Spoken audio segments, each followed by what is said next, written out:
Газ – верный помощник в каждом доме, особенно в зимнее время. Но не стоит забывать, насколько он взрывоопасен и ядовит, если допустить ошибки во время его подключения. В ходе рейда газовики совместно с сотрудниками МЧС смотрят исправность котлов и плит, а также их правильное подключение к дому. Здесь, в селе Вежер-Юрт, с такими нарушениями сталкиваются нередко. Первый адрес – дом Чинхоевых. Не проходит и несколько минут, как специалисты фиксируют ряд нарушений.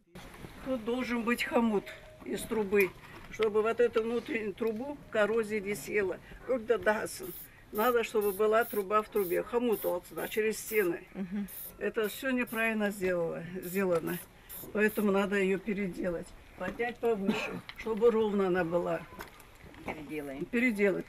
Возможную утечку проверяют при помощи мыльного раствора. Его наносят на шланги, краны и другие соединительные элементы. Если где-то появляются мыльные пузыри, значит есть утечка. А у вас пузырек, утечки. Поход утечки. Вон там утечка. Да? И вот здесь у вас утечка. Утечки. Просто утечка. Опасно, мы газ, очень опасно. Внутри дома нарушений не меньше. Газовики объясняют, кухонная плита также очень опасна, если не соблюдать все меры предосторожности. Вот это называется рабочий стол. Рабочий стол 60 сантиметров от рабочего стола должен быть крайний. Почему? Потому что, не дай Аллах, вам же тяжело туда будет достать, вы растеряетесь. Нередко нарушение эксплуатации газового оборудования приводит к трагичным последствиям. От непрочного дымохода может скопиться угарный газ, что в большинстве случаев приводит к тяжелому отравлению жильцов, а из-за неисправных газовых приборов может произойти хлопок газовоздушной смеси. Так, причиной сегодняшнего рейда послужило ЧП во время новогодних выходных. Всего за этот период в Малгобекскую центральную районную больницу поступило 2 жителя из Малгобекского района с отравлением угарным газом. В праздничные дни в АРИД бригады СМП поступила девочка с признаками отравления угарным газом. Оказана необходимая помощь. В связи с положительной динамикой девочка переведена в детское отделение. Также 7 числа, в праздничный день, к нам поступила женщина в тяжелом состоянии с признаками отравления угарным газом. При поступлении состояние тяжелое за счет угнетения сознания до комы 1, также с дыхательной недостаточностью 3-й степени.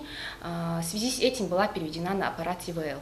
Динамически наблюдается и ведется совместно с главным нештатным анестезиологом-реаниматологом Аскановой Маретой Юсуповной. В связи с этим сотрудниками МЧС совместно с «Газпромом» ведутся рейдовые мероприятия в усиленном режиме. Следующий адрес по улице Советская. Здесь нарушений меньше, но те, что имеются, могут привести к большой беде. Старые печи относятся к особо опасным устройствам. Из-за неправильной эксплуатации может образоваться угарный газ, объясняют сотрудники. При отключении газа,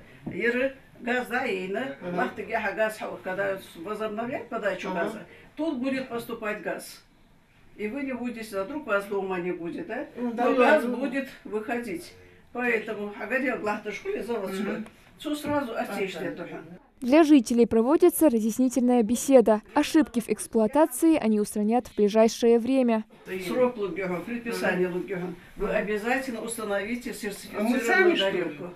Мы сами приходите в Горгаз, там оформим смету, все составим, конечно, услуги платные. Сотрудники МЧС предупреждают, сегодня каждый дом может быть в зоне риска, если его жители пренебрегают правилами подключения газовой коммуникации и не проводят своевременно проверку газовых устройств. С начала 2024 года, 6 января, к нам поступила информация, что доставлены пострадавшие с отравлением угарного газа. 8 числа их 2. И уже, видите, с начала года уже за 10 дней 3 случая отравления угарным газом.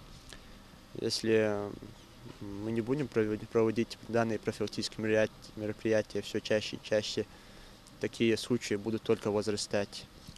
Для этого мы проводим беседу с местным населением, освещаем информацию в СМИ. Угарный газ не имеет ни цвета, ни запаха. Отравление происходит незаметно для жителей, поэтому дымоходы необходимо проверять минимум 3 раза в год. Перед началом отопительного сезона, в середине и по его окончанию. Малика Измайлова, Али Зязиков, Новости 24.